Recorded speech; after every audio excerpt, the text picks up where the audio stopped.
தென்றலே மெல்ல பேசு சீரியல்ல இனி எபிசோட்ல என்ன நடந்திருக்கு அப்படின்னு பார்த்தீங்கன்னா, பரமனுக்கு திடீர்னு வந்து பார்த்தீங்கன்னா, அந்த கத்தி குத்து பட்ட இடத்துல வலி ஏற்பட்டுருச்சு. அது மட்டும் இல்லாம ஜுரம் வேற அதிகமா அடிச்சு, அப்படியே எழுந்திரிச்சு நகரக்கூட முடியாம, கீழ விழுந்து பெனாத்திக்கிட்டு இருக்கிறாப்ல. அங்க வர்ற நம்ம இளமதி எப்பயும் குடிச்சா தானே இப்படி பெனாத்திக்கிட்டு இருப்பான். ஒருவேளை குடிச்சிட்டேவது வந்துட்டானா அப்படின்னு கதவ தொறந்து பார்த்தா, நம்ம பரமன் அப்படியே கீழ கிடக்குறாப்ல. அதுக்கப்புறம் போய் பரமன தொட்டு பார்த்தா, ஜுரம் அடிக்குது. அது மட்டும் இல்ல, கத்தி குத்து கட்டு போட்ட இடத்துல வந்து பார்த்தீங்கன்னா, பிளட் வேறயா வருது. தையல் பிரிஞ்சிடுச்சாட்டுக்கு. "வா ஆஸ்பத்திரி போலாம்" அப்படின்னு சொல்லி பரமன கூப்பிட்டா, பரமனால முடியவே இல்ல. அந்த அளவுக்கு டேஞ்சர் நிலைமையில இருக்கிறாப்ல. அதுக்கப்புறம் என்ன, பெட்ல படுக்க போட்டு நம்ம இளமதி எப்படியோ அந்த நைட்ல ஏதோ ஒரு மெடிக்கல்ல போயிட்டு மாத்திரை மருந்தெல்லாம் வாங்கிக்கிட்டு வந்துடுறாங்க.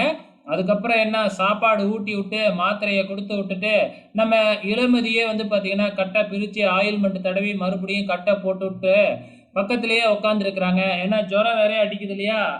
அவ்வப்போது அப்படியே தலையில வந்து பார்த்தீங்கன்னா, ஈர துணிய வச்சு வச்சு எடுத்துக்கிட்டு, அப்படியே அசந்து போய் அங்கேயே தூங்கிடுறாங்க.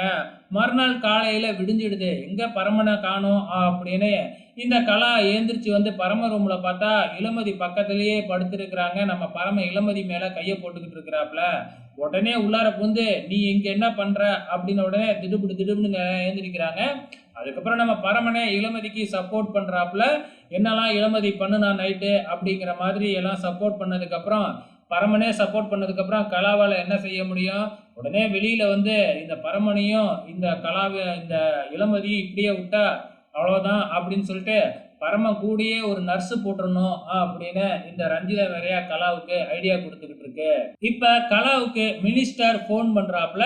ஃபோன் பண்ணி இந்த மாதிரி எங்க வீட்ல இருந்து வந்து பார்த்தீங்கன்னா, மாப்பிள்ளை பார்க்கறதுக்காக இந்த டைம் முடிஞ்ச உடனே வராங்க. ராகு காலம் முடிஞ்ச உடனே வருவாங்க. ரெடியா இருங்க அப்படின்னு மினிஸ்டர் சொல்லிடுறாப்ல. உடனே கலா பரமனையும் தன்னோட பையனையும் கூப்பிட்டு விஷயத்த சொல்லி, "பரமா நீ தான் எல்லா ஏற்பாடும் பண்ணணும்" அப்படின்னு சொல்லிக்கிட்டு இருக்கிறாங்க. இந்த பக்கம் இளமதி பரமன தனியா அழைச்சுக்கிட்டு போயிட்டு, "நேத்து நைட்டு நீ இருந்த நிலைமையில இப்ப உன்னால வேலையெல்லாம் பார்க்க முடியுமா? பேசாம வேலையாட்கள வச்சு செய்யி" அப்படின்னு சொல்லி பார்க்குறாங்க. "அதெல்லாம் முடியாது. இதெல்லாம் பாசம். நாங்களா தான் பண்ணுவோம்" அப்படின்னு பரமன் வேலை செய்ய ஆரம்பிக்கிறாப்ல. ஆனா இந்த சித்தார்த் என்ன சொல்றாப்ல, மாப்பிள்ளை பார்க்க வர்றப்ப இந்த பரமன் இங்க இருக்கக்கூடாது. அவன் இங்க இருந்தா என்னைய தம்பிம்பான், உன்னைய அம்மாம்பான். இதெல்லாம் நல்லாவா இருக்கும்? அவன் என்ன என்னோட அண்ணனா? அவன முதல்ல இங்கேருந்து அனுப்புங்க அப்படின்னு சொல்லிடுறாப்ல. சரி, சரி நான் அனுப்பிச்சு விட்டுறேன் அப்படின்னு சொல்லி, கலா வந்து பரமன யாரோ ஒருத்தன் வட்டி குடுக்காம இது பண்ணிக்கிட்டு இருக்கானா, நீ தான் போகணும் அப்படிங்கிற மாதிரி சொல்லிக்கிட்டு இருக்கிறாங்க. பரமன் அங்க போக போறாப்ல. இதுக்கப்புறம் என்ன நடக்கும் அப்படிங்கிறது நமக்கு நல்லாவே தெரியும். பொறுத்திருந்து பார்க்கலாம்.